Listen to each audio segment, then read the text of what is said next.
ಪುಣ್ಯತಿಥಿ ಇವತ್ತು.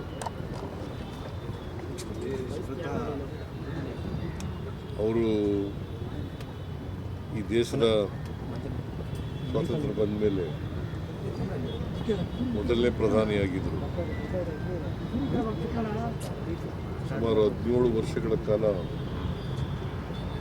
ದೇಶದ ಪ್ರಧಾನಮಂತ್ರಿಯಾಗಿ ದೇಶದ ಜನರ ಸೇವೆಯನ್ನು ಮಾಡಿದ್ದಾರೆ. ಅವರು 1964ನೇ ಇಸ್ವಿನಲ್ಲಿ ಮೇ ತಿಂಗಳಲ್ಲಿ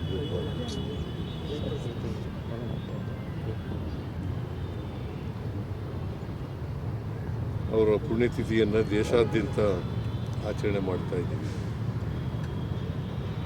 ವಿಶೇಷವಾಗಿ ಕಾಂಗ್ರೆಸ್ ಪಕ್ಷ ಆಚರಣೆ ಮಾಡ್ತಾರೆ.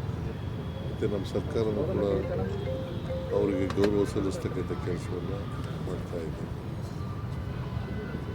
ಆಧುನಿಕ ಭಾರತದ ನಿರ್ಮಾಣದಲ್ಲಿ ನೆಹರೂರವರ ಪಾತ್ರ ಭಾಳ ದೊಡ್ಡದು ಅಂತಕ್ಕಂಥ ಮಾತುಗಳನ್ನು ಈ ಸಂದರ್ಭದಲ್ಲಿ ಹೇಳಬೇಕಾಗ್ತದೆ. ಅವರು ಸೋಷಲಿಸ್ಟ್ ಮತ್ತು ಕ್ಯಾಪಿಟಲಿಸ್ಟ್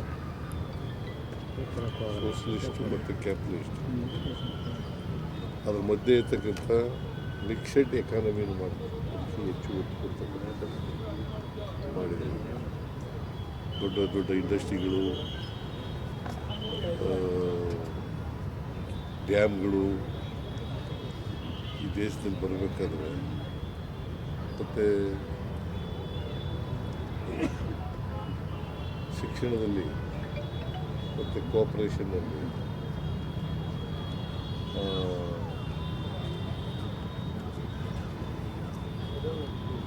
ಸೈಂಟಿಫಿಕ್ ಮನೋಭಾವ ಬೆಳೀಲಿಕ್ಕೆ, ಇವತ್ತು ಇಡೀ ದೇಶದಲ್ಲಿ ಸೈಂಟಿಫಿಕ್ ಮನೋಭಾವ ಬೆಳೀಲಿಕ್ಕೆ ನೆಹರೂರವರು ಕಾರಣ ಅಂತಕ್ಕಂಥ ಮಾತುಗಳನ್ನು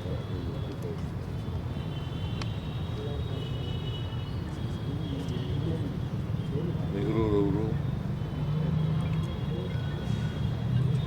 ಪಂಚವಾರ್ಷಿಕ ಯೋಜನೆಗಳನ್ನು ಮಾಡಿ ಈ ದೇಶದ ಪ್ರಗತಿಯನ್ನು ವೈಜ್ಞಾನಿಕವಾಗಿ ವೈಚಾರಿಕವಾಗಿ ಬೆಳೆಸ್ತಕ್ಕಂಥ ಪ್ರಯತ್ನವನ್ನು 17 ವರ್ಷಗಳ ಕಾಲ ಮಾಡಿದರು. ಅವರು ನಮ್ಮನ್ನು ಆಗಲಿ ಈಗಾಗಲೇ ಸುಮಾರು 62 ವರ್ಷಗಳಾಗಿ ಅವರನ್ನು ಸ್ಮರಿಸ್ಕೊಳ್ತಕ್ಕಂಥ ಕೆಲಸ ಮಾಡ್ತಾರೆ. ನಾವೆಲ್ಲರೂ ಕೂಡ ಅವ್ರನ್ನ ಸ್ಮರಿಸ್ಕೊಂಡು ಅವರು ಹಾಕಿಕೊಟ್ಟಂಥ ದಾರಿನಲ್ಲಿ ನಡೀತಕ್ಕಂಥ ಪ್ರಾಮಾಣಿಕ ಪ್ರಯತ್ನವನ್ನು ಮಾಡ್ತೇವೆ ಅಂತಕ್ಕಂಥ ಮಾತುಗಳನ್ನು ಹೇಳಿ ಅವರ ಆತ್ಮಕ್ಕೆ ಚಿರಶಾಂತಿ ಕೊಡಲಿ. ಅವರು ಯಾವಾಗಲೂ ನಮಗೆ ಅವರ ಆದರ್ಶಗಳು ಮೇಲ್ಪಂಕ್ತಿಯಲ್ಲಿ ಸರ್. ದೆಹಲಿಗೆ ಹೋಗಿದ್ರಿ ಸರ್, ಹೈಕಮಾಂಡ್ ಜೊತೆಲಿ ಏನಾದರೂ ಚರ್ಚೆ ಆಯಿತಾ? ಹೇಗೆ ಏನಾದರೂ ಮಾತುಕತೆ?